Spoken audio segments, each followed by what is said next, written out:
T-minus 30 seconds.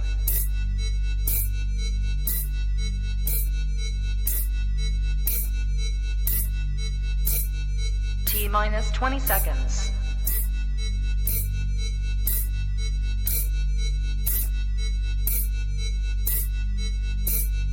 Ten, 9, 8, 7, 6, 5, 4, 3, 2, 1, 0.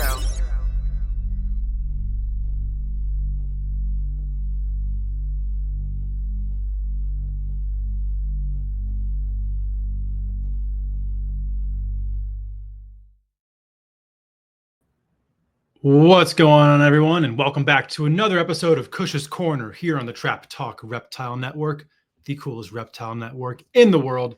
Tonight is just a solo episode where I'm going to be going over some of my best clutches of the 2025 breeding season, clutches and litters, in fact. And got a lot of pictures involved here. So if you are listening to the audio only version, I would definitely encourage you to go to YouTube for this episode specifically, as it will be lots and lots of really cool pictures. Before we get into the episode, as always, USARC. So USARC is the organization that is fighting for our rights to keep our reptiles, to run our reptile businesses, and to live this lifestyle. Check out usarc.org for all of the information you need to know about USARC. The website is also where you will find alerts on legislation, either at local or national levels, as well as progress updates on those pieces of legislation as they go through their respective legislative bodies. You can also become a member of USARC at usarc.org. As a community, we have strength in numbers, and the more people that are behind the cause, the better. And here we are. Thank you, everybody who is tuned in for the live release of this episode or after the fact. I'm not, in fact, live right now. So if you drop a comment in the live chat and I don't answer it, it's because it is Monday currently. So doing a pre-record episode this week, but still released at the normal time as the rest of them. If you are here on YouTube, please subscribe to the channel. New podcasts drop every single day of the week here on the Trap Talk Reptile Network by some of the best hosts in the game, talking about a wide variety of topics within the reptile industry. We are also on the audio platforms, be that Spotify, Apple Podcasts, Google Play, wherever you get your podcast from. You can find the Trap Talk Reptile Network. A follow, 5-star review, and a comment on any of the podcasts would be most appreciated. And there we go. Housekeeping out of the way. So this breeding season for me, 2025, has been one of ups and downs. Percentage-wise, number-wise, one of my worst years ever. But I definitely don't want to focus on the negatives of it tonight. Definitely a lot of positives. For what I will say, though, is that for what I did hit, I hit some of my best stuff I have in my collection. So very fortunate to have produced a lot of the species and localities that I did this year. And I'm going to be going through all of that. Got a slideshow for you today. Like I said at the beginning, if you are not listening, or if you are listening instead of watching the video, highly recommend you going over to YouTube, checking out the video of this episode. So the first clutch of the year, kind of have to go back a little bit further back into 2024. These are my Veracruz locality, Mexican tiger rat snakes, and they were the first clutch of the year, which was laid last year. So totally off season for them, as happened this year with my Yucatan locality, tiger rat snakes. They kind of bred in the winter, laid eggs in the late winter, early spring, and then babies hatched out early summer. That's the typical breeding cycle for this species. These guys decided to go totally off kilter. They bred, I'll show you a picture.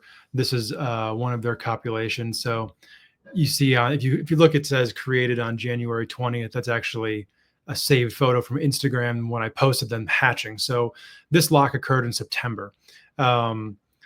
Totally unexpected, like I was saying. Earlier in the summer, I believe, like June, maybe May or so, springtime, was when I put them in their big display enclosures and put them cohabbed, and didn't see any action out of them. So, but they were getting along, feeding was going as well as it could, cohabbed. So, didn't really have any reason to think that things weren't going the way I wanted them to.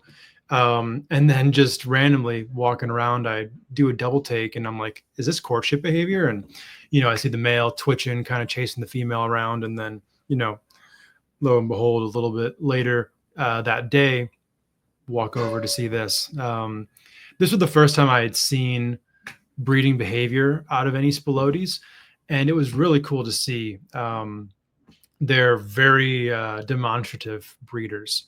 They're pulling each other all over the cage, going everywhere, chasing each other, the male chasing the female all up and down around the cage. They're very fast snakes and they're moving just as fast while they're kind of going through their courtship behavior ahead of time. And, a lot of twitching, a lot of moving going on. So it was pretty cool to see just how active of breeders they are. I believe I saw another lock a couple weeks after that.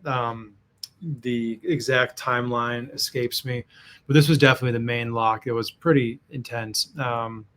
This is that cool picture right here. I think actually of another lock. So this is September 30th. Yeah. So this is the other time they locked up, and that's the male's hemipene. Very, very dramatic looking right there. It's pretty cool. Almost like a sea urchin. So, so they bred, did everything right. The female started looking like she was developing follicles. I was able to feel the follicles palpating, and then got big, went off of food, went into her prelay shed very shortly thereafter, and really did everything what I would probably think would be right with this species. She got really big, as you can see here in this picture, big, full of eggs, and I was trying to keep my expectations low, but everything was looking really great to me. This is a picture of her right here, actually the day before she laid her eggs. And you can see just how filled out that back third of her body is, especially compared to what they normally look like. These are very lean, slender, long snakes. So now, and what I've experienced, it's very obvious when they're gravid, especially when they're gravid with good eggs, because I've gotten fertile eggs, I've gotten slugs as well. With the slugs, you really have no idea. With fertile eggs, it is you can't mistake it.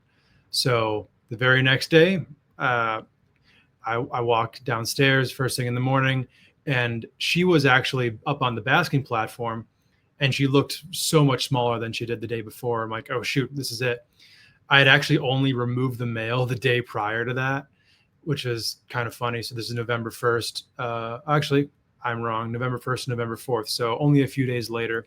November 1st is when I removed the male. So I believe this was around day 24 or so after her prelay shed, because I was kind of more anticipating more like 28 to 30. But as you can see, they all look great except for that small slug egg up near the top. So 7 fully formed fertile eggs from her, and just kind of left them in their cluster there. Actually, am I wrong here? No, yeah. So anyway, so left them in the cluster, and January 16th rolls around, and couldn't have been happier with the result. So it was actually when I got back from the Pomona Reptile Super Show.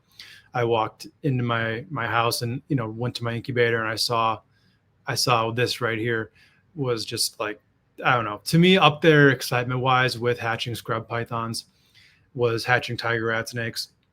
I've had them almost equally as long as I have scrub pythons. I think only about a year less. And I've had these Veracruz animals in particular since 2020. So they were kind of small-ish adults when I got them, not quite a mature size yet. But it had been quite a while of, them being adults and them not breeding, I think primarily due to the enclosures not being right. But once I got into this current house, they were in temporary setups as I was getting those cages built.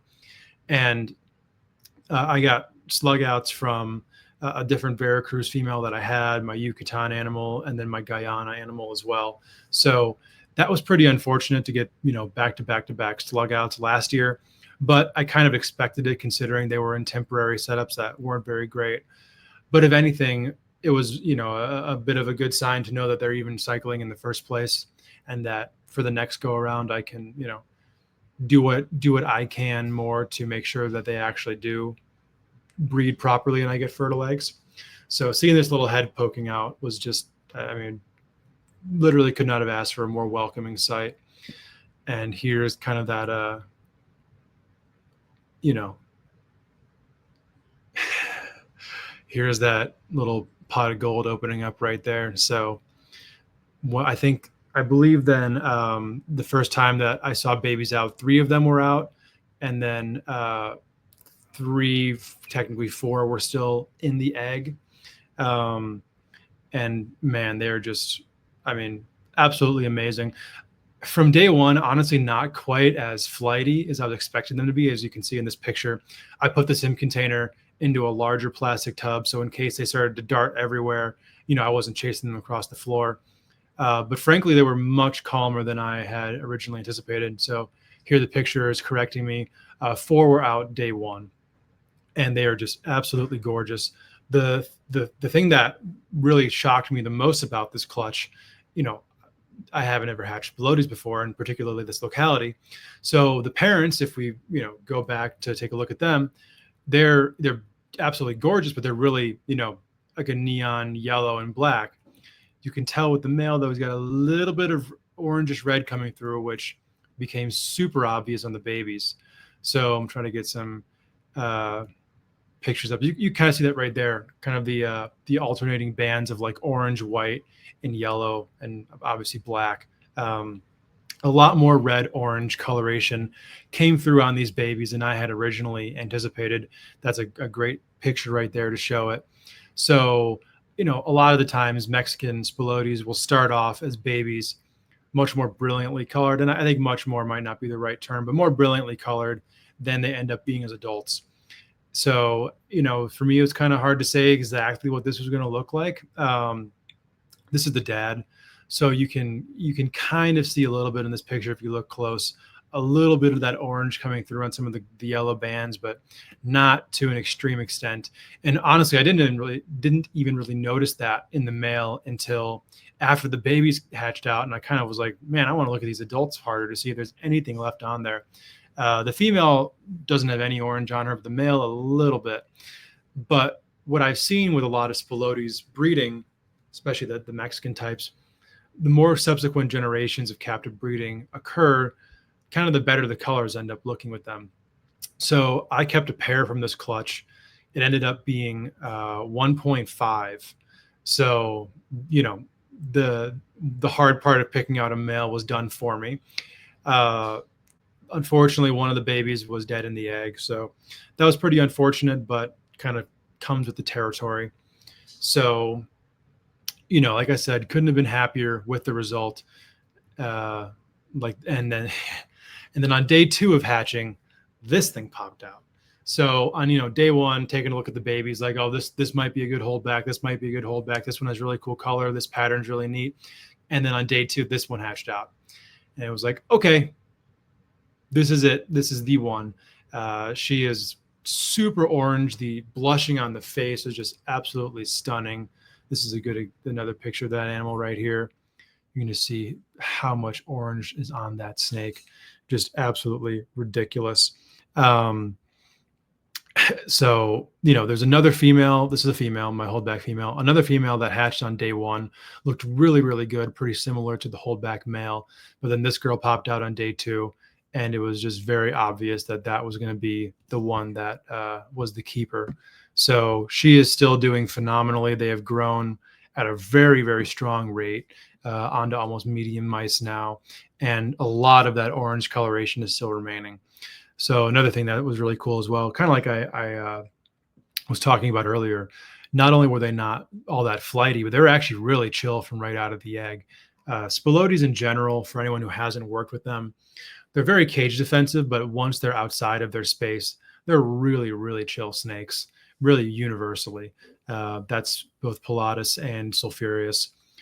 So not shocking, I guess, that the babies ended up being really gentle, kind of like the parents. But, you know, when you're a baby snake that's high strung, very visually oriented, you know, it's not crazy to think that, you know, on day 1, those animals are going to have an attitude to them, but they didn't.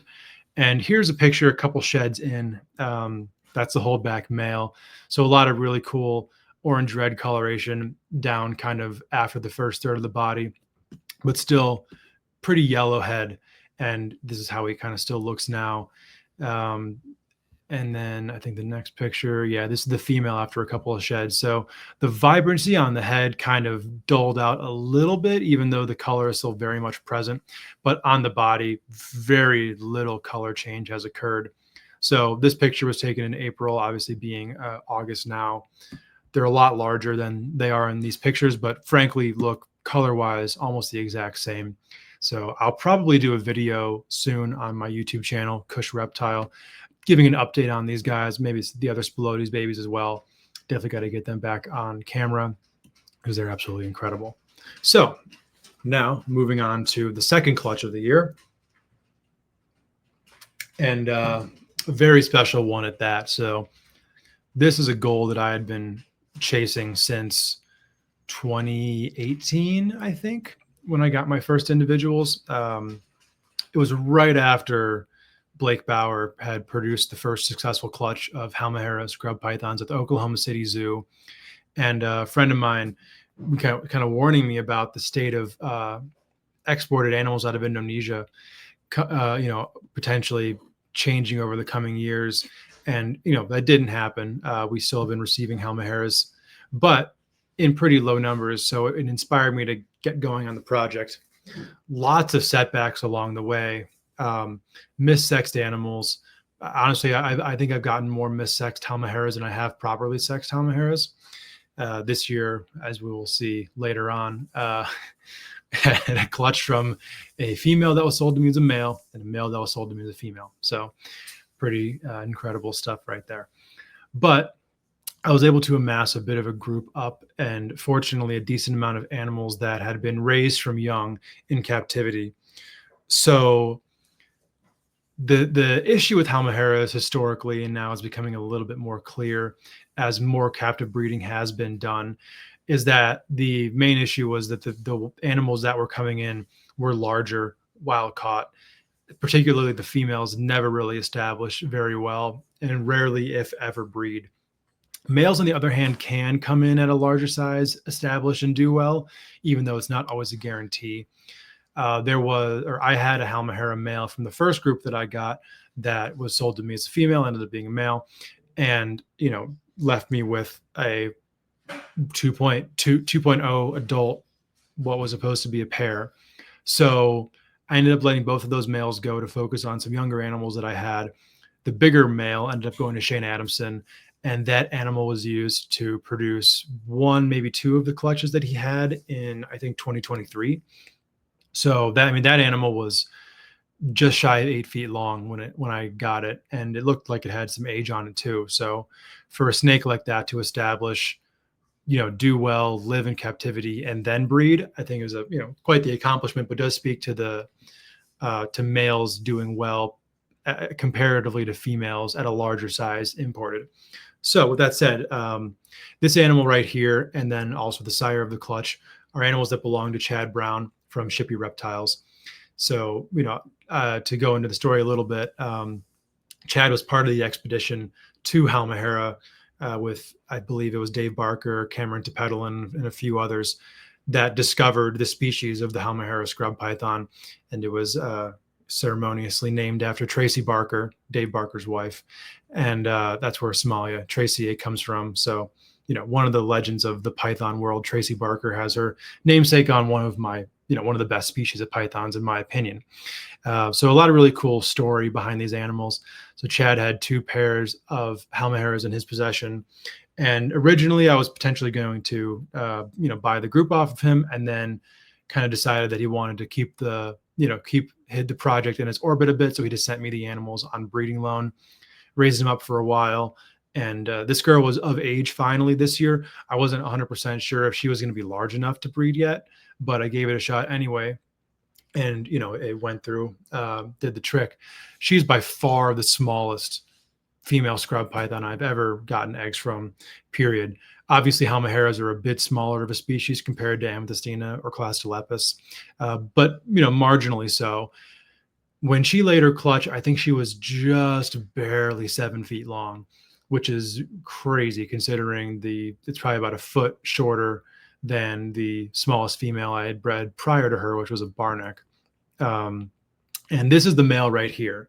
So he is a ridiculously cool snake, has that really cool dorsal pattern, almost kind of like a broken up dorsal stripe with very little pattern on the remainder of the body.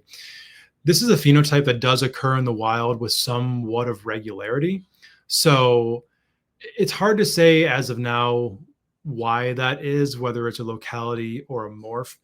But as you guys will see in a minute, based on the results of the clutch, I'm leaning towards this potentially being a recessive gene.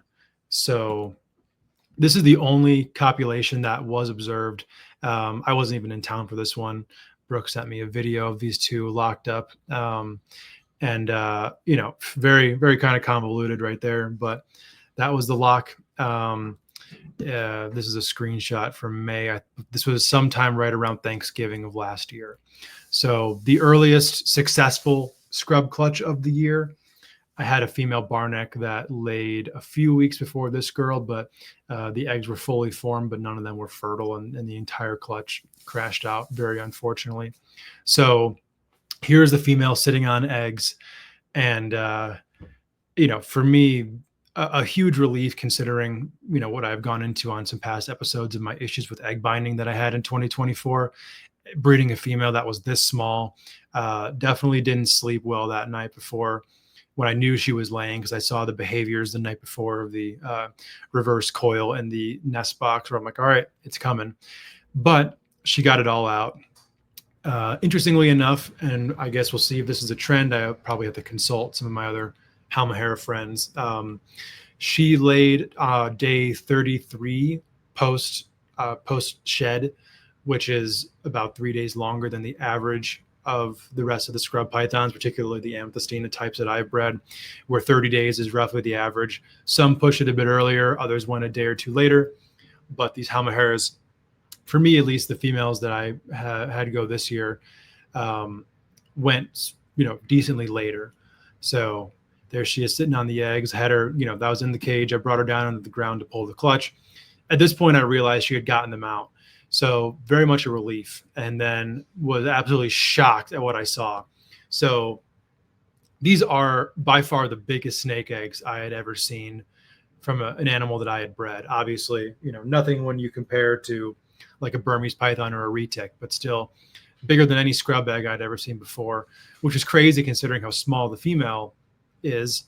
And though when I showed a couple of people like Blake and Shane who had produced Halmaheras before, they didn't seem to be surprised by how big the eggs were. So I'm like, I guess this might just be what they are.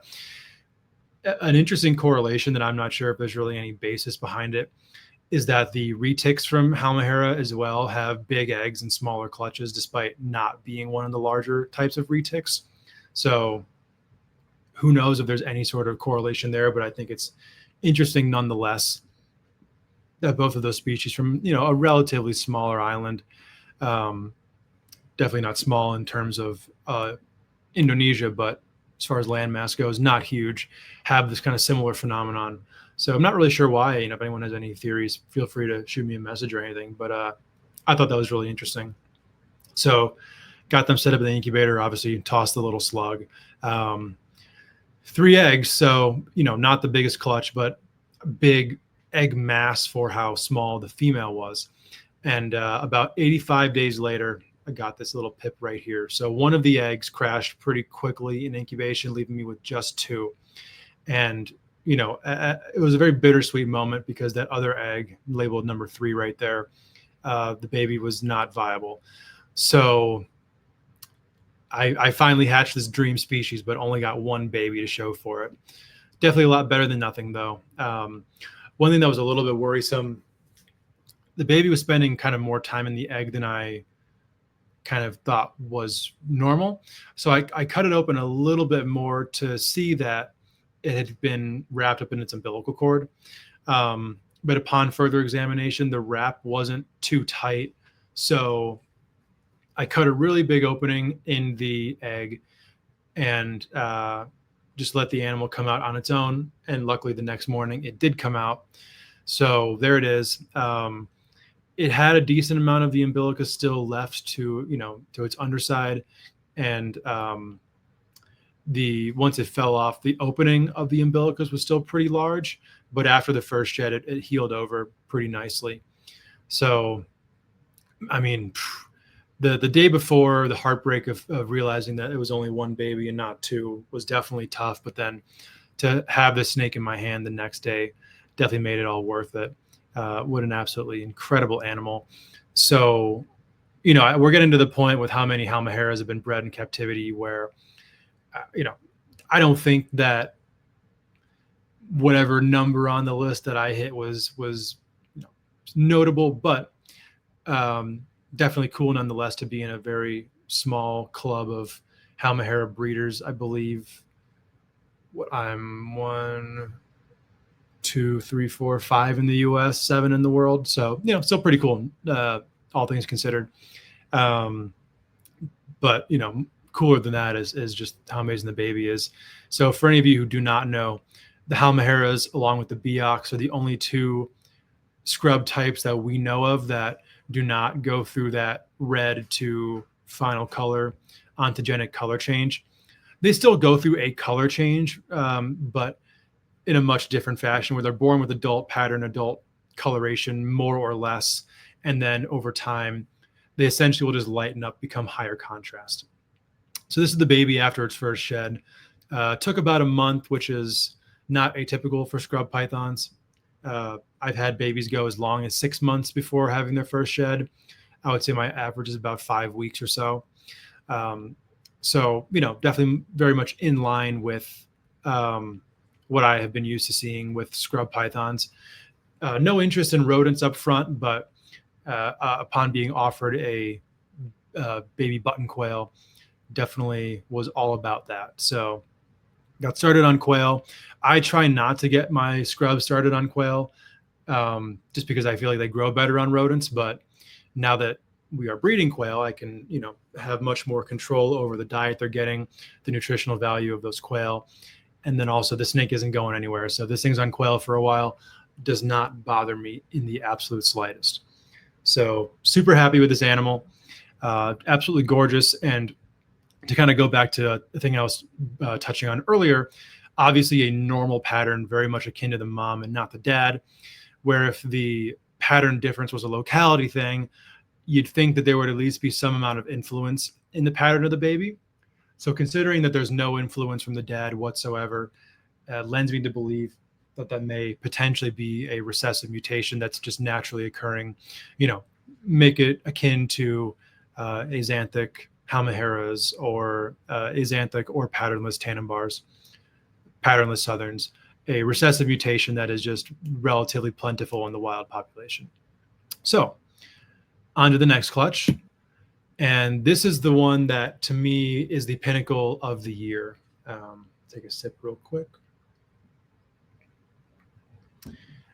This has been a project that I've been working on for a long time as well. I got my founder stock in 2019. These, of course, are Aru scrub pythons.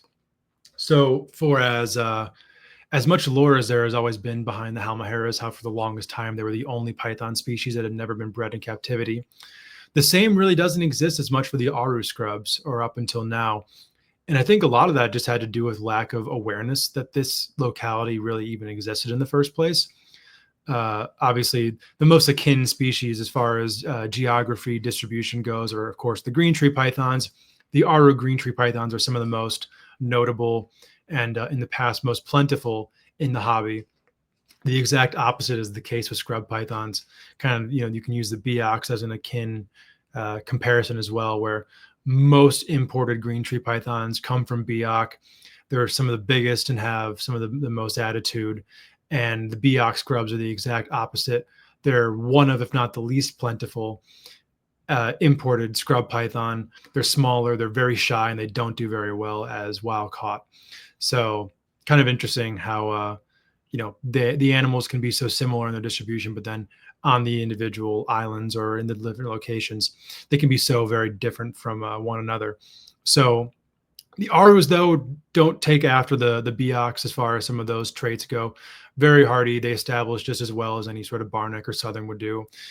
Just as big as any Barneck Southern as well. That's a misnomer that's been kind of talked about with Arus for a while, is that they're a dwarf island type locality. Most certainly not the case. This girl right here who laid the clutch, she's 11 feet long, one of my biggest females. I had a male who was over 12, was one of the biggest scrubs I've ever had. So, very much not an island dwarf. But as you can see, this girl is very good condition. This was in the year, actually, this was after she had her clutch. But anyway, so as you can tell, bounced back really well. The color's a little blown out in this picture, but you get a good idea of what she looks like. So, one thing that made this, before I get to him, that made this so exciting was that my clutch is the first time that this locality has ever been produced in the United States. So they had been bred one time in Europe, and they were bred one time on the Bushmaster farm in Indonesia. So, as far as rarity goes or importance goes, definitely for me, and not even just that, but probably overall, my proudest moment in herpetoculture was this clutch of Aru scrubs, and the babies are just absolutely ridiculous as well. One of them in particular, maybe my favorite snake I've ever hatched out. He's actually about to have a second shed. This is the male right here, not the best picture compositionally, but you can get a really good idea of his coloration. So from the day that I got him, I've essentially, tongue-in-cheek referred to him as a hypo. And I don't think that's an entirely inaccurate description of him. He is just super light coloration overall, his entire body, almost, no melanin really whatsoever. At least it's not lightened up. This is the picture from when he was younger. You can really tell much more here. He's dulled out a little bit with age, but just like the purple kind of, bluish purple tail, the really bright gold on the on the diamonds, and just an overall super light coloration to that animal. The head as well, he's just absolutely ridiculous. So as far as like the project side of things goes, this was the one animal that I wanted most to produce out of my group was this male. Hard to be picky when you're dealing with an animal that has never been bred in the country you live in. And the fact that up until this year, when 2 individuals entered the country, I had, to my knowledge, the only Aru scrubs in the US. But, with that said, got very lucky that he's a tremendous breeder. He's a big, robust snake, probably just shy of 11 feet long as well, big head, and he got the job done. So this is one of the locks right here. I believe I got 4 copulations out of them. October 30th right here. This was their first lock. So that's kind of the time of year that I have seen the beginning locks of the season. So the fact that they went right at it to me was a huge, sigh of relief.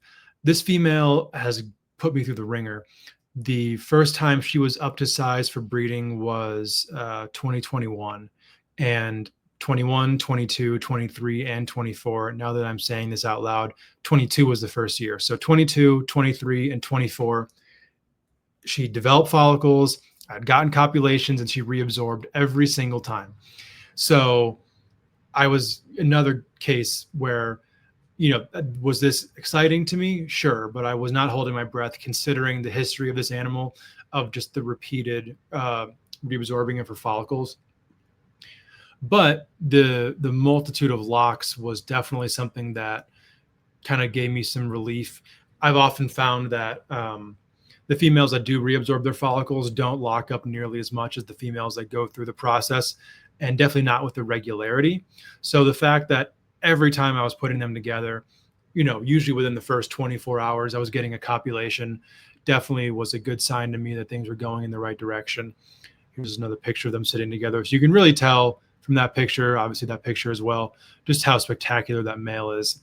Not to dog on the female necessarily, but she's very much more a standard issue Aru, where he is an exceptional top 1%er Aru. But an Aru is an Aru, no matter what, in my books. So this picture right here, you can really see her starting to darken up. As some of you may know, if you don't already, scrub pythons, as they get further into their follicular development, they really get dark in their coloration, the females. That obviously coincides with follicular growth and then swelling in the back third, the mid part of their body to the back third of their body when their follicles are still held a little bit higher up.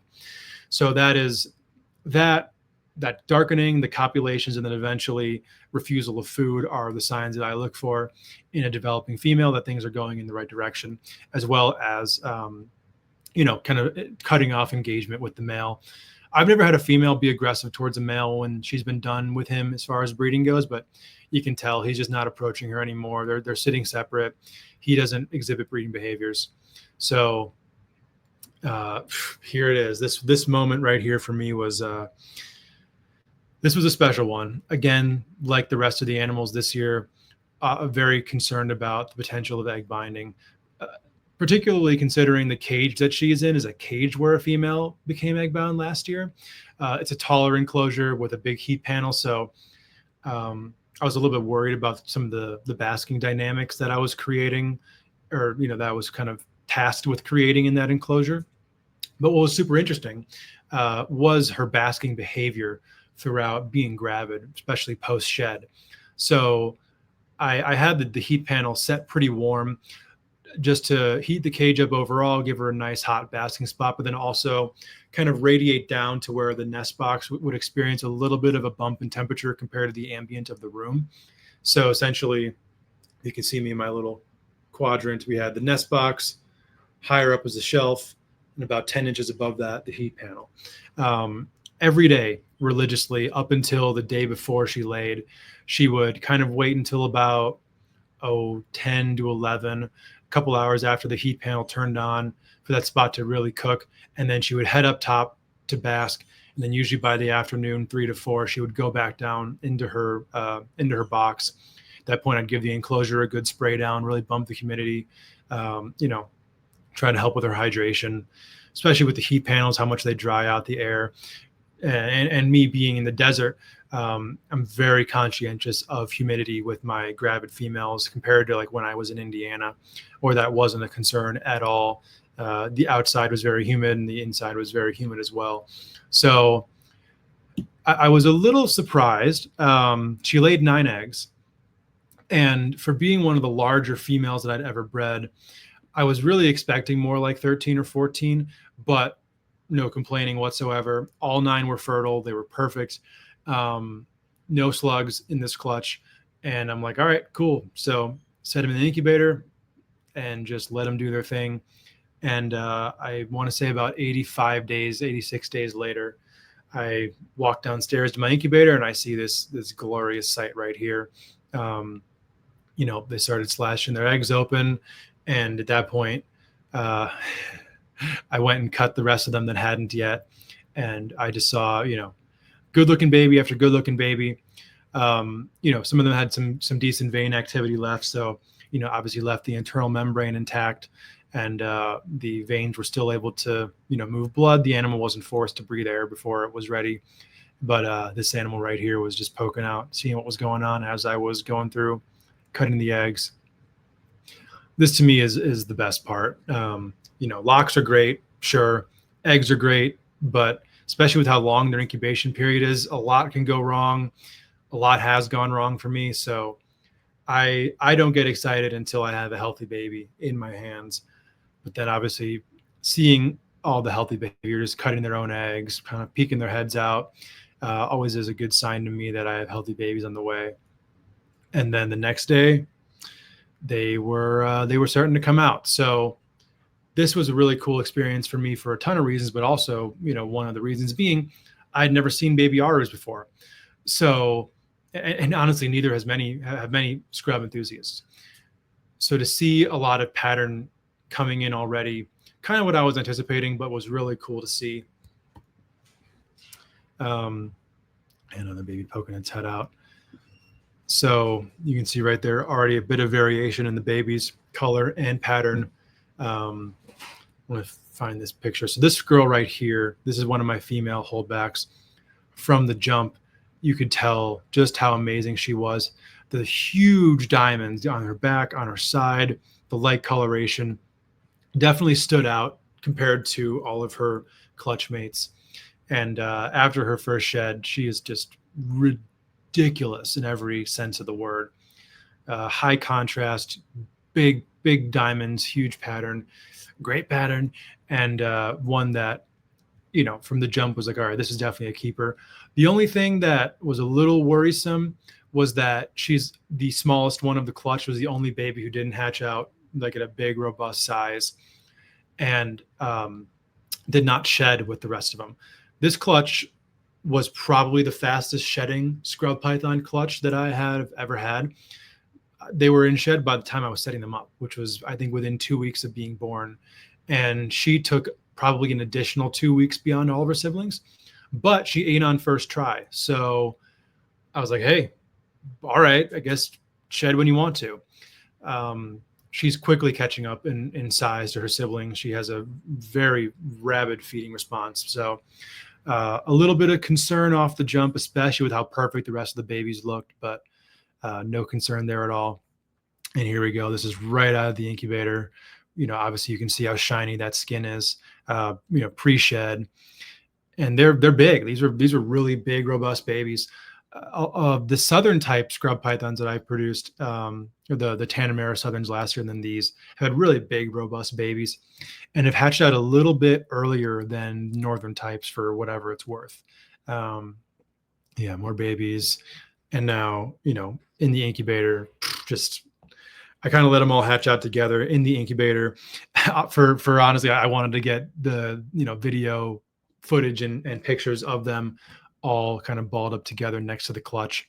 And I definitely got some great ones. If any of you haven't checked out the video on my YouTube channel I did of this clutch, please do. That would be most appreciated. So you can really get a good appreciation of those animals. I believe that's that really brilliant female.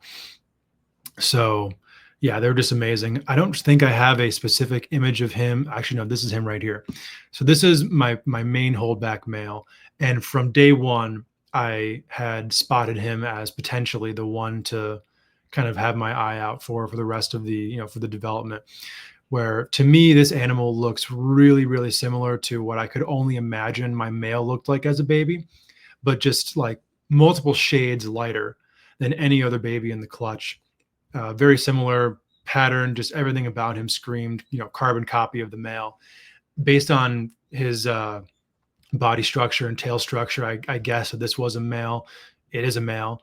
So, and this is the one that I alluded to earlier, saying maybe my favorite snake I've ever hatched out, which is saying a lot considering I hatched Halmaheras this year. So, that animal just, if that was the only snake I hatched out this year, I would have still been happy.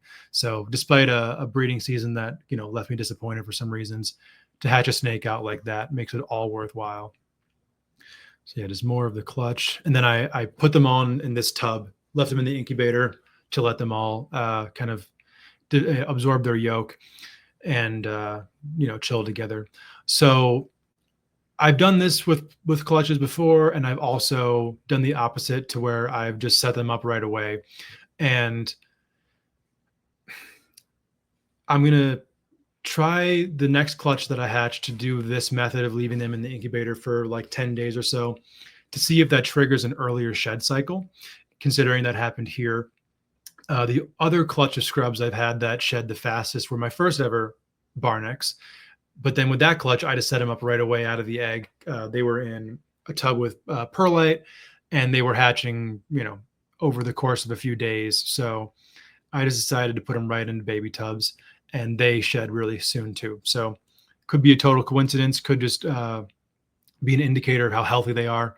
But with that said, though, that is an experiment that I am going to do, is leave the next clutch together like this and see if I get earlier sheds. Here's some post-shed pictures. This is one of my holdback males. He has these really cool diamonds that are big, but then also have, they're kind of broken up a little bit, which is interesting. I'm not sure if I've seen that appearance before. And then that is the holdback male. You can see how bright he is, how high contrast those silver bars are right behind his head. Just the overall contrast of the pattern, how bright his color is. Just like I said, one of, if not my favorite snakes I've ever hatched out. He is just ridiculous. So I guess before we move on from the Arus, yeah, this was the highlight of the year without question. And I couldn't be happier, but hopefully this is the first of many Arus to come. I have more animals. I have 2.3 adults and now 2.4 that I'm raising up. Actually, scratch that 2.3 that I'm raising up. So a really good group of these animals. And of the 2.3, I have an unrelated male and then obviously 2 more unrelated females. So I could have, multiple bloodlines of fully unrelated Arus to work towards the F2s from. So this is a good point of the show, I think, to hit a couple commercials real quick, kind of to come down off the high of the Arus. But sit tight real quick, and we will be back here in a few minutes. One of the biggest growths we have in the reptile industry today are the rare species of reptiles that aren't worked with. That's right. That's why I went ahead and partnered up again with Brian Susan over at SUNDOWN Reptiles. Brian works with species such as kahua geckos, gargoyle geckos, all species of tree monitors. He works with abronia and many other cool species geckos that you can check out all on his website. Head over to sundownreptiles.com, see what he has available. Brian's one of the best doing it in the reptile industry today. He's been on the show multiple times, so make sure you check out all of Brian Susan's episodes on Trap Talk Reptile Network. But more importantly, for the highest quality of captive bred reptiles, make sure you head over to sundownreptiles.com and make sure you give him a follow on Instagram. Thank you again, Brian Susan over at Sundown Reptiles. One of the things I love about being a part of the reptile industry is all the learning, okay? Learning can be fun, and I can prove that to you. Thank you so much to today's sponsor. It's Gary Scavino over at gs.reptiles. I highly recommend you head over to his YouTube channel, follow all this man's content when it comes to learning about rare species of snakes you could be keeping in the hobby, and also just finding out how easy a lot of these rare species of snakes are to keep in general. So thank you so much, Gary Scavino of GS Reptiles. Again, head over to his YouTube channel. Also head over to his Instagram to be on top of all of his current work and be ready for a big year over at GS Reptiles. Thank you so much, Gary, for your ongoing support. I really appreciate it. Chee! Sorry for the interruption, folks, but a quick word from our sponsors. One of the things I love the most about the reptile world is reptile businesses that are family oriented. I love the Rice Reptile family. Rice Reptiles have made quite the name for themselves over the last couple of years, rebranding themselves and also bringing amazing cutting edge, front-of-the-line ball python projects that you must check out. Again, make sure you head over to their website, ricereptiles.net, Rice Family Reptiles on IG, to give them a follow, see what they have coming out. You can catch them vending at all major NARBC shows, Southeast Reptile Expo. A lot of great stuff coming from this family. So again, thank you so much, Billy, Don, over at Rice Reptiles. If you're in the ball python game in 2025, you know what you should be doing with your sheds, and that's turning them in to get them tested. That's right, no more POS hets, no more 66% hets.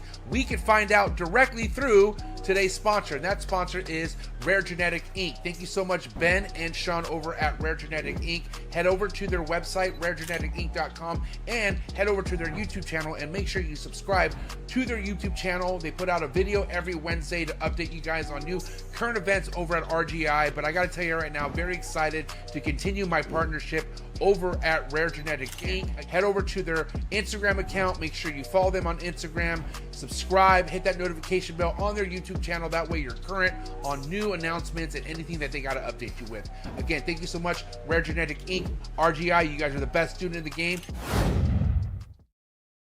Alrighty, here we go.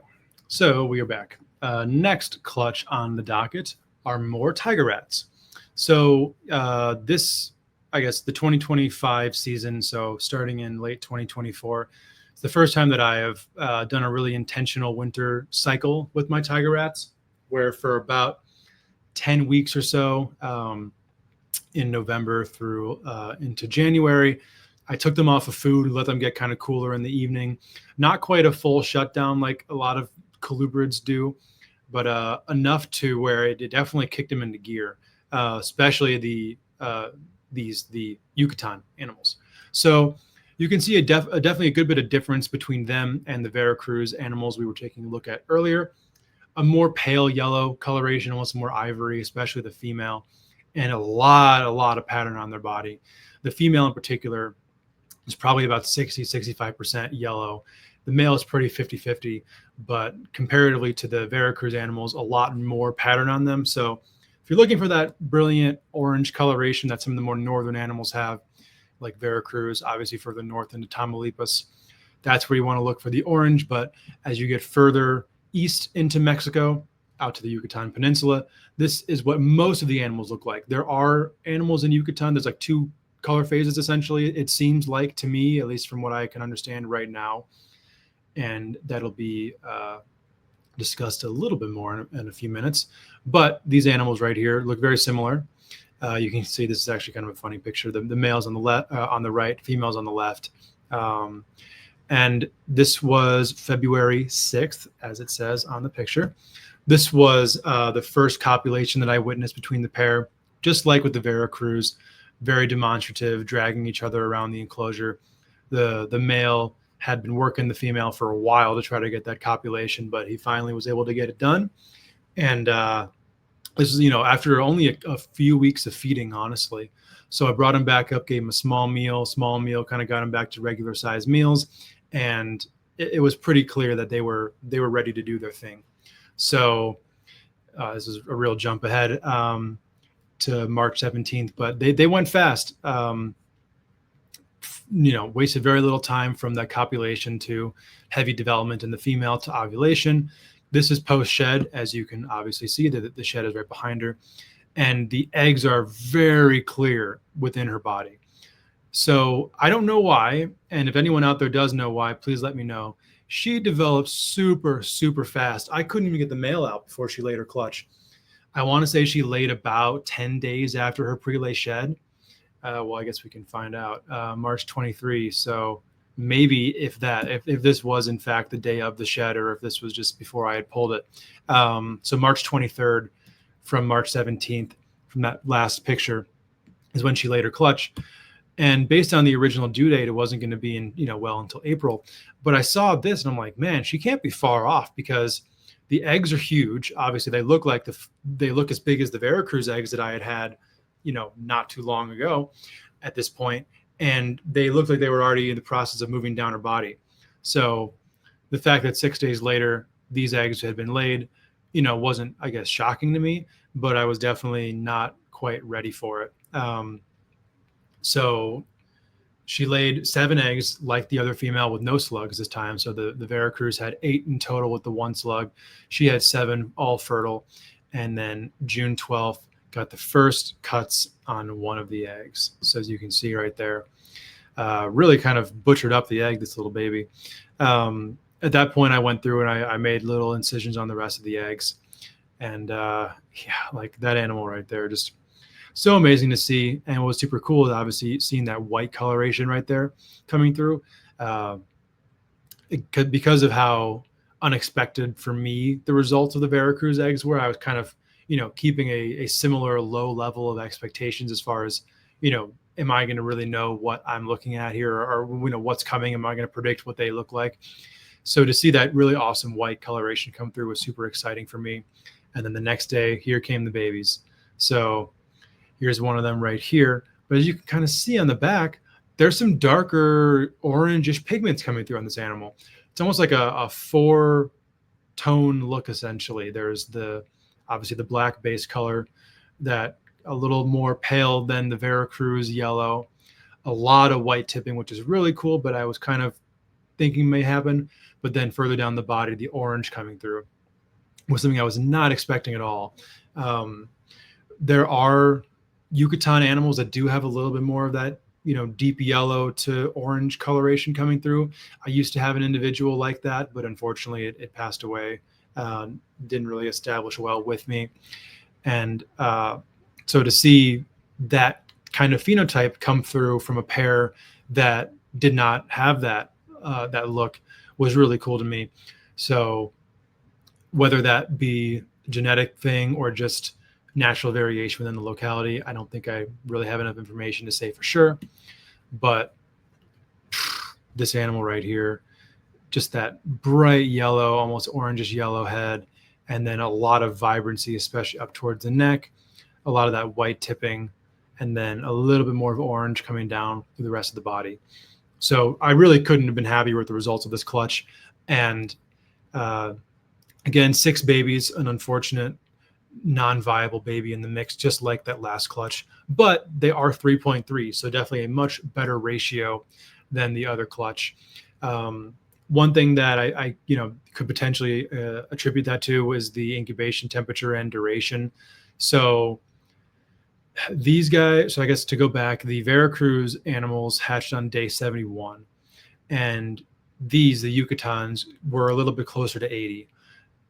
Incubated about 1.5 degrees cooler. So maybe that could be the difference, a little bit of temperature, sex determination, which is a very common phenomenon within colubrids. They hatched out a similar size, really not a lot of differences in the good babies from the clutch. So, whether or not one temperature is better than the other, I don't think, there's a lot of evidence to point one way or another based on just these 2 data points.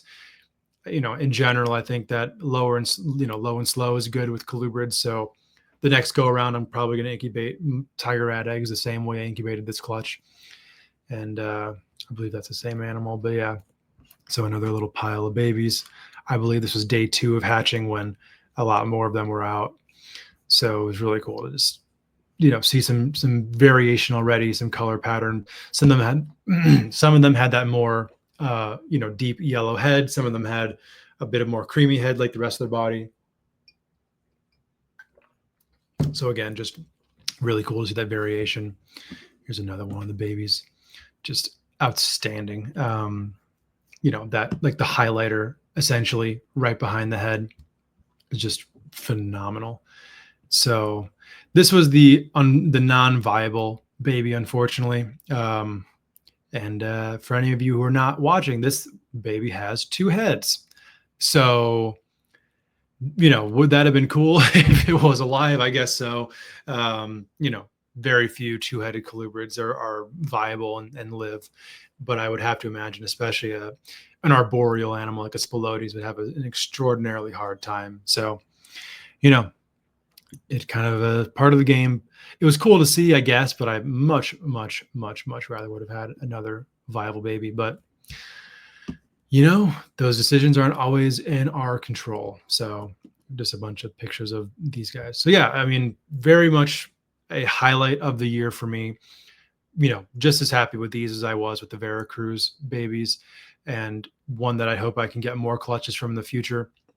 The Veracruz female did double clutch, and I tried not to because right after she laid her clutch was about the time when I was putting everyone down for that cooling period.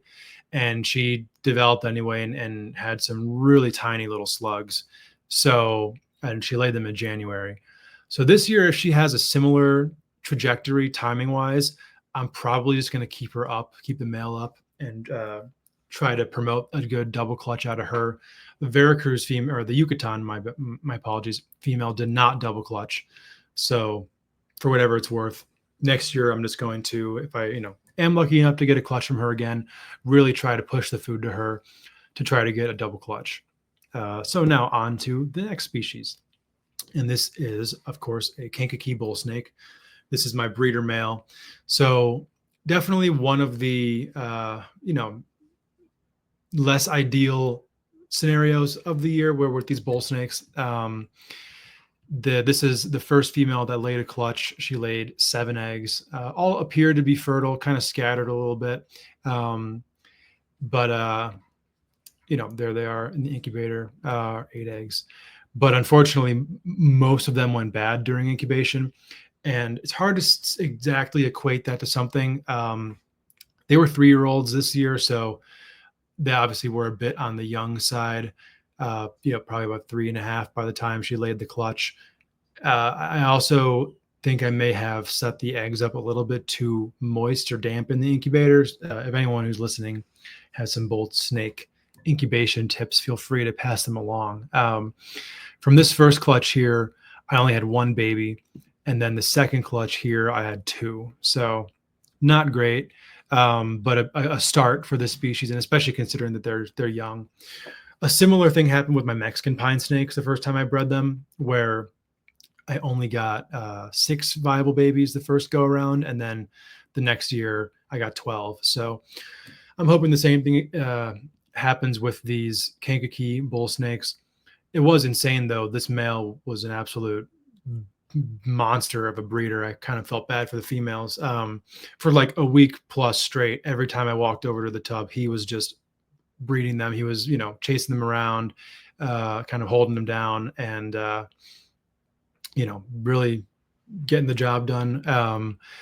One thing that was interesting about these guys compared to other colubrids I've bred in the past, they ate all the way through being gravid, to the point where I was questioning if they were even gravid, considering how much appetite they still had. Where I had female colubrids eat after ovulation, maybe one meal after their prelay shed, but that was usually it. And then if they did eat after their prelay shed, it wasn't with that much gusto. Where these guys ate the same exact way that they would any other day of the year. So again, good looking clutch that ended up not really making it the distance. Only got 2 eggs from the second female. So here is the first baby from the first clutch out of the egg. And obviously absolutely gorgeous baby. The Kankakee locality are known for being some of the darkest bull snakes in the country. And especially, subsequent generations of captive breeding, selecting for that dark coloration, they just get nicer, and nicer. So, despite only being one baby out of the clutch, an absolutely gorgeous baby at that. That's the mom of the first clutch after she's recovered a bit. I did end up thinning out my group of Kankakee bull snakes, so now just keeping a pair of this male and this female. So my hope is to be able to just, put more time, more resources into this one pair. And then, she had 8 eggs this year, maybe get a good 10 egg clutch next year and more viability. So that's kind of my plan with the Kankakees. And just some more pictures of the babies. This is the baby from the second clutch, obviously before its first shed. And then this is the standout animal from the second clutch after a shed and some meals. So as you can see, a lot of cool red pigmentation already coming in. It's one of the things that the Kankakee locality is known for, not only being really cool, dark and high contrast, but having a lot of red coloration coming through on their bodies as well. So I know for a fact this animal is going to be an absolutely stunning adult. Now on to a lot of your favorite. One of my favorite as well, and that are the Mexican pine snakes, the Jani. So this female right here is just one of my favorite snakes in the collection. I've had people tell me this, so I don't feel completely arrogant saying it, but I think she may be the nicest Mexican pine snake I've ever seen from the northern population, the Jani. And I got super lucky because I did not acquire this animal specifically for this coloration. I just so happened to have gotten this animal that ended up growing up to be this. This is the dad, and he's absolutely spectacular as well. So, definitely no shade on him, but definitely the female, she's the one. That is for sure. Another picture of the female in all of her glory. I love how dark the saddles are up near her neck, just how vibrant orange her head is, and how that orange coloration really extends throughout the entirety of the body. So, a lot of people breed Mexican pine snakes and produce some absolutely incredible stuff. For me, I'm definitely, my plans are to select for color, just like this, and kind of the pattern can fall in as it may. Some people have some really cool pattern line breeding projects going with Jani. So I'm comfortable knowing that there are some people focus on that, and I can really focus on the color like this female has. So this is her clutch right here that she laid. Very similar time to where she laid last year. So this was May 6th. I believe she laid only about a week or so earlier in 2024. And it was a big clutch, not entirely fertile. So as you can see here, she had 5 infertile eggs, and then 14 or 15 fully formed eggs. This one that my cursor is over was empty. So fully formed yet infertile, and 14 fertile eggs. So kind of like I said earlier, she's made a jump every single year so far. The first time she laid, I believe she only laid 8 eggs. Of those 8, 6 of them hatched out. The second clutch, she laid 12, and all 12 hatched. And now this year she laid 20. Of the 20, 14 were viable. Only got 12 babies out of those 14, unfortunately. So, I felt kind of bad. She went through the physical task of producing an additional 8 ovum for no additional offspring. But with that said, though, it gives me hope that this coming season, if I really get her fed up well, I could potentially be looking at a 20 egg clutch from her, which would be absolutely spectacular. So set them up, let them do their thing. And come July 14th, so I believe that was in the 60 days or so later, they started to come out. So, the first day I just kind of let them do their thing, pip themselves. And then I went through and I cut some of the rest of them. And then they started pouring out. So, this will never get old for me. I absolutely love Pituophis. I absolutely love hatching these babies out. They're born so big, robust, so confident. The Jani in particular are pretty chill when they're babies. Bull snakes, on the other hand, not always quite as chill. A lot of you guys know about the typical bull snake threat display that they'll do. Definitely something that the babies will practice more than the adults. These Mexican pine snakes, not the case. So, nice picture of the babies in the hatch tub in the incubator, or that they were in the incubator in. And I'm tasked with the difficult job of picking out holdbacks this year. I have been stupid, frankly, and I have not held anything back to date from this pair. So this year, no matter what, and a big shout out to Patrick Holmes for holding me accountable publicly, I think 7 or 8 times to hold back a pair. And now I'm doing it on a podcast. So I got to do it. I'm keeping a pair from this clutch. The rest of the babies are all spoken for right now as well, which I'm very fortunate and grateful for. So yeah, just a gorgeous clutch, 12 amazing babies, and really couldn't be happier with the outcome of this. So, 3rd year with this female laying eggs in a row, and hopefully next year we can make it 4. So now on to some venomous. Last year was kind of the first year I had really been able to do a proper cool down up until springtime and summer, when I was able to get some stuff paired up, a lot of which were in proper enclosures, which in the past I had not been able to do properly. So was able to get a decent amount of breeding going on.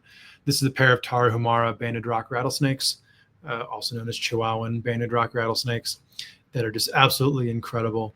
Got a copulation out of them, as you can see right here. This was on August 15th. Not the best picture, but that is what it is. You will often see people post pictures of rattlesnakes with their tails kind of linked together, what you would potentially see in like a python or a boa lock or something like that. Well, a rattlesnake lock, they're essentially just touching right where the vents are. There's no coiling up going on whatsoever. So when you see that coiling behavior, that's a courtship behavior, but that's not a copulation. There's no mistaking the copulation. You can always, you can see the hemipene, and oftentimes the female will start to drag the male around as well, which frankly looks extraordinarily painful, but that's besides the point. So kind of not the greatest result, but still nonetheless, got one baby out of this pairing, and a really huge baby at that. Unfortunately, the female also dumped 5 slugs on me. So I equate a lot of this to not being able to get my room quite cold enough over the winter. We had a really weird late winter here in Texas, and as many people did in the country. And I really struggled to get the temperatures down in that room. Even when it was single digits outside, I couldn't get it to cool off. So going to definitely use some new strategies this year of cooling off my room to try to get a better result. But nonetheless, just a gorgeous baby. This pairing right here is one that did not end very well for me, but still documented nonetheless. This is a pair of San Luis Potosi rock rattlesnakes. For any of you who listened to my episode with Kyle Vargas from a couple weeks ago, we talked about this population of snakes for quite a long time, currently recognized as an integrated zone of Crotalus lepidus marulus and Crotalus achilles in San Luis Potosi. an isolated mountain range where this is what those snakes look like there, kind of right smack in between the two populations. So a good way to show what I was just mentioning about the courtship behavior. This is not a lock, even though some may see that male kind of coiling the female's tail and think it might be a lock. This is a lock though. So not the greatest picture, but you can see right there, the vents touching the female being a little bit swollen right above her vent. This was 7 a.m. So early in the morning before lights came on. So I was happy to be able to get that lock. This was only days really, or maybe even a week after this female had dropped a surprise litter on me. I had never bred her before, but Kyle had her with a male previously. She retained sperm for 2 years and had 3 babies, which was just absolutely ridiculous. I talked about it on the breeding season show I did last year. This is another example of that kind of fake lock. This was at the end of September. So definitely after mating season for the rattlesnakes, but this male is a bit of a monster. So nonetheless, he was trying again. And here's the female with the baby. So she had a pretty unfortunate litter as well. Only 1 live baby from the litter, a stillborn, and then a bunch of slugs. So I think, again, same phenomenon I experienced probably with that other female. As you can see, the slug right there. So unfortunate, but a little bit of a silver lining. You can kind of see here. This is another litter of San Luis Potosi rock rattlesnakes. This female is one that Kyle bred at his house to one of his males. I ended up taking her back over here, and she had her litter. 4 big, beautiful babies, or actually not big, frankly. They're kind of small, not shockingly small, but not huge either. And really gorgeous, gorgeous babies. So this is before they're shed. No slugs in the litter, just 4 babies. And you can even see off the jump right here, only 4 babies, but no 2 of them look alike. The pattern is different. The color is different, really dramatically.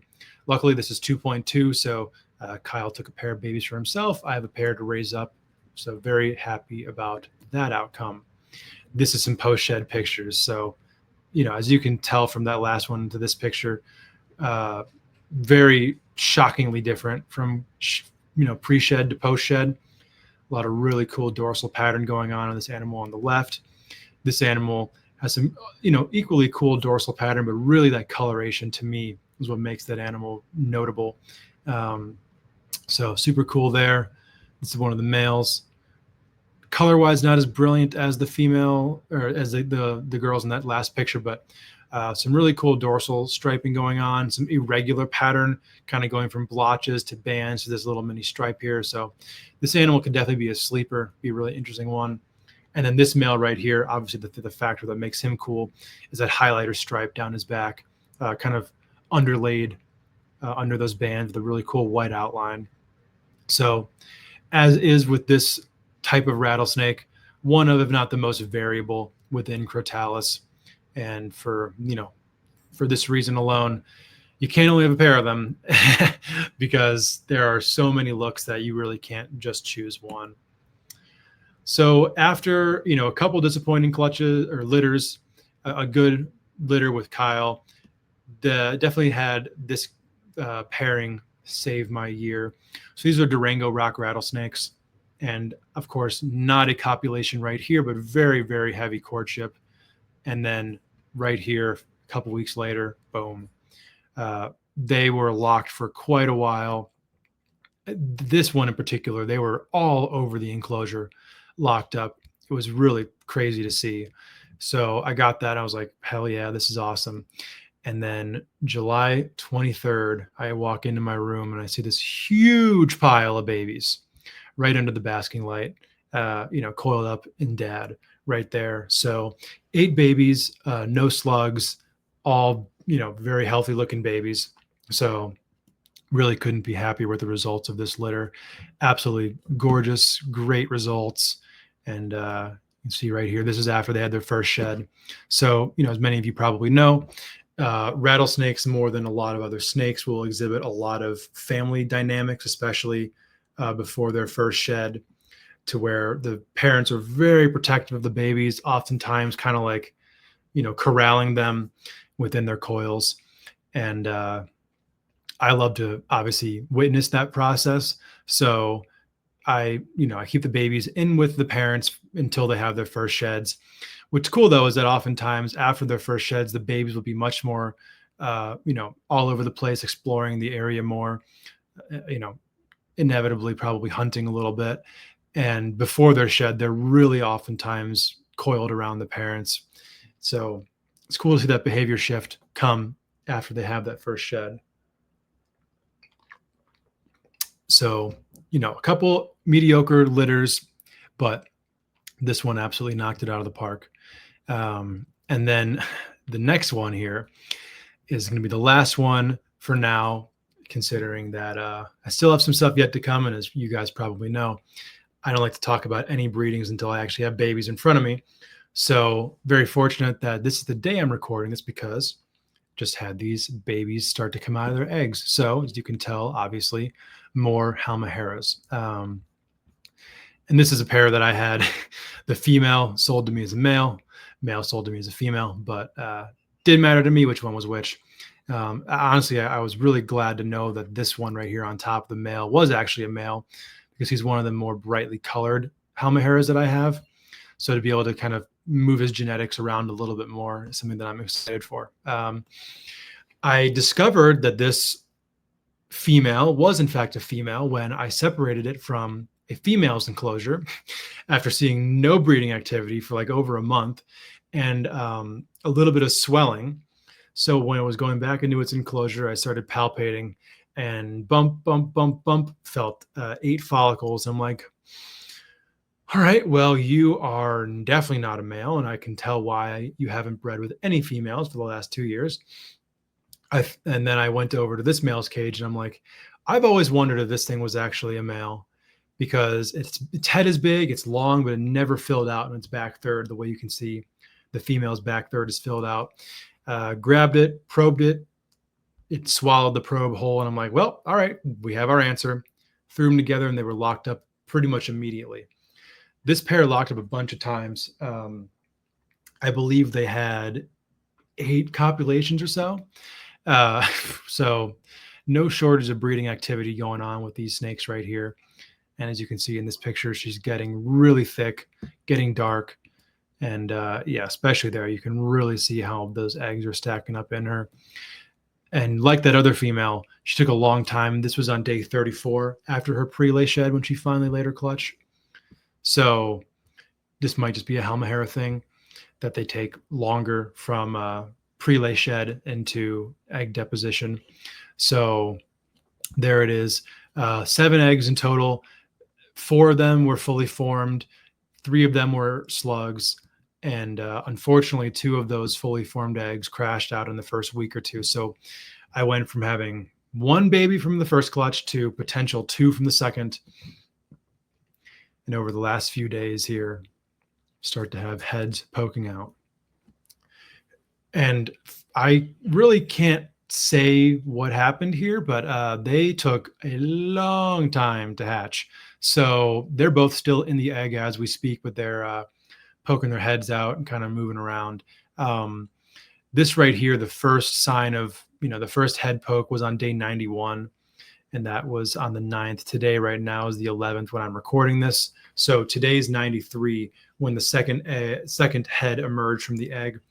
The same incubator, same conditions as that first clutch, the hatch on 85, and actually a little bit warmer for this one as well. So I was really concerned for the last week or so, especially after what happened with the first clutch, that maybe I'm, have another full-term non-viable baby. But there it's poking out. But, well, all right, I don't have that picture on here. I thought I did.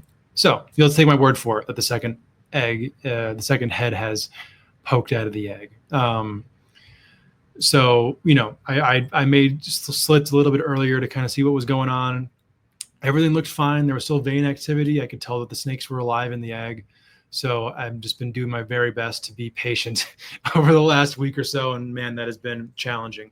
So hopefully they emerge fully and are fully healthy. So to have 2 more baby Halmaheras, fully unrelated from that first baby, just, I couldn't be happier with it.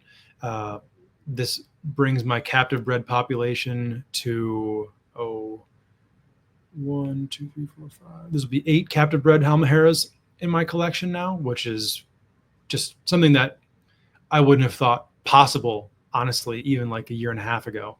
So just absolutely thrilled. The future for Halmahera scrubs is very, very bright. I've said it for a while now. I think that they are going to be the most popular scrub python in 5 to 10 years, considering their size and their legality in areas where amethystina are restricted to keep.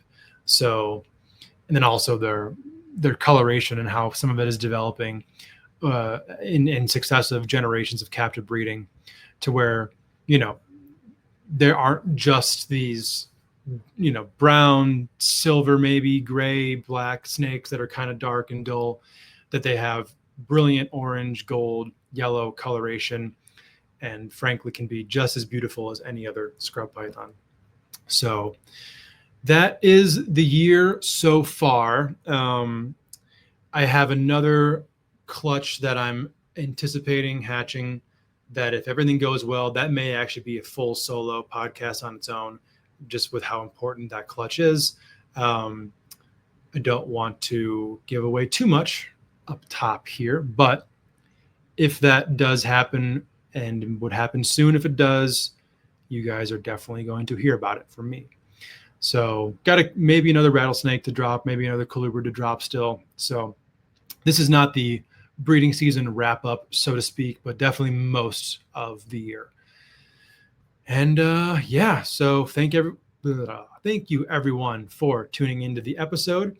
And I hope you enjoyed seeing all those pictures and hearing about all of the clutches from this year. If you want to follow me on social media, I'm on Instagram at scrubshepherd, Stephen Kush on Facebook, Kush Reptile on YouTube as well. I drop a vlog style video every single Friday on that channel. I'm also on MORPH Market under Kush Reptile. And of course, I'm here on the Trap Talk Reptile Network every Wednesday night for Kush's Corner. With all that said, thank you guys for tuning into the episode this week. And I'll catch you all back here next week for a new one.